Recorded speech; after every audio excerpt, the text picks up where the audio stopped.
ನನ್ನ ಹೆಸರು ಶಾರದಮ್ಮ ಅಂತ. ನಾವು ಕೆಂಗೇರಿ ಹತ್ರ ಮಲತಳ್ಳಿ ಕೆಂಗುಂಟೆಯಿಂದ ಬರ್ತಾಯಿದ್ವಿ ಇಲ್ಲಿಗೆ. ಬಂದು ನನಗೆ 3 ತಿಂಗಳಾಯಿತು. 3 ತಿಂಗಳ ಹಿಂದೆ ನಾನು ಹೋಗಿ ESIಲಿ ತೋರಿಸ್ದೆ.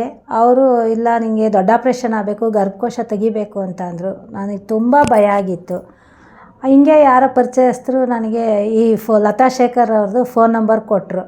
ಹಾಗೆ ನಾನು ಮಾಡಿ ಅವ್ರನ್ನ ಕೇಳಿದೆ. ಅವ್ರ ಅಡ್ರೆಸ್ ಎಲ್ಲ ಕೊಟ್ಟರು. ಅಲ್ಲಿಗೋಗಿ ಒಂದು ಸಾರಿ ಕನ್ಸಲ್ಟೇ ಮಾಡೋಣ ಅಂತ ಬಂದು ಮೇಡಮ್ ಸಿಕ್ಕಿರು. ಮೇಡಮ್ ಸಿಕ್ಕಿ ಎಲ್ಲ ಕೇಳ್ಕೊಂಡ್ರು, ರಿಪೋರ್ಟ್ ಎಲ್ಲ ನೋಡಿರು. ಏನೂ ಆಪ್ರೇಷನ್ ಮಾಡಿಸ್ಕೊಂಬೇಡಮ್ಮ, ನಮ್ಮಲ್ಲೇ ಔಷಧಿ ಕೊಡ್ತೀವಿ, ಹುಷಾರಾಗುತ್ತೆ ಅಂತ ನನಗೆ ಭರವಸೆ ಕೊಟ್ಟರು. ನಾನು ಆವಾಗ ಆಯಿತು ಮೇಡಮ್ ಕೊಡಿ ಅಂತ ಹೇಳ್ಬಿಟ್ಟು ನಾನು ತೊಗೊಂಡೆ. 3 ತಿಂಗಳಾಯಿತು. 9ನೇ ತಾರೀಕು ಬಂದರೆ 3 ತಿಂಗಳು ತುಂಬುತ್ತೆ. ಆವಾಗಿಲ್ಕೂ ನನಗೆ ಮಂಡಿ ನೋವು, ಗರ್ಭಕೋಶದ್ದು ಏನೂ ತೊಂದರೆ ಇಲ್ಲ. ನಂಗೆ ತುಂಬ ಚೆನ್ನಾಗಾಗಿದ್ದೀನಿ. ಚೆನ್ನಾಗಿ ನಿದ್ದೆ ಬರುತ್ತೆ. ಚೆನ್ನಾಗಿ ಓಡಾಡ್ಕೊಂಡು ನಾನು ಕೆಲ್ಸಕ್ಕೆ ಹೋಗ್ಕೊಂಡು ಆರಾಮಾಗಿದ್ದೀನಿ. ದೊಡ್ಡ ಆಪ್ರೇಷನ್ ಏನೋ ಮಾಡಿಸ್ಕೊಂಡಿದ್ರೆ ನಾನು ಕೆಲಸ ಬಿಟ್ಟು ಮನೇಲಿರಬೇಕಾಗಿತ್ತು. ನನಗೆ ಆ ಬಿಡೋ ಸ್ಟೇಜು ನನಗಿರಲಿಲ್ಲ.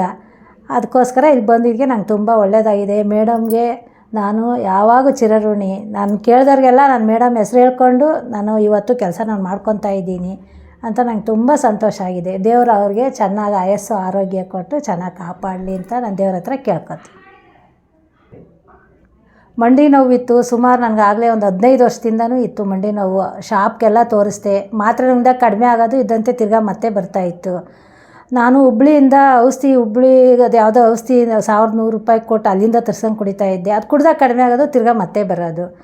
ಅದರಲ್ಲಿ ತುಂಬ ನಾನು ನೋವು ತಿಂತಾಯಿದ್ದೆ. ಇವಾಗ ಅದು ಕಡಿಮೆ ಆಗಿದೆ. ಆಮೇಲೆ ಶುಗರ್ ಇತ್ತು. ಶುಗರ್ ನಾರ್ಮಲ್ ಕ್ರೇಸಿಂಗ್ ಇನ್ನೇನು ಬರೋ ಮೂಮೆಂಟಲ್ಲಿತ್ತು. ಅವ್ರು ಹೇಳಿದ ಥರ ಅದಕ್ಕೂ ಔಷಧಿ ಕೊಟ್ಟರು. ಅದನ್ನು ತೊಗೊಂಡೆ ನಾನು. ಇವಾಗ ಏನೂ ಇಲ್ಲ.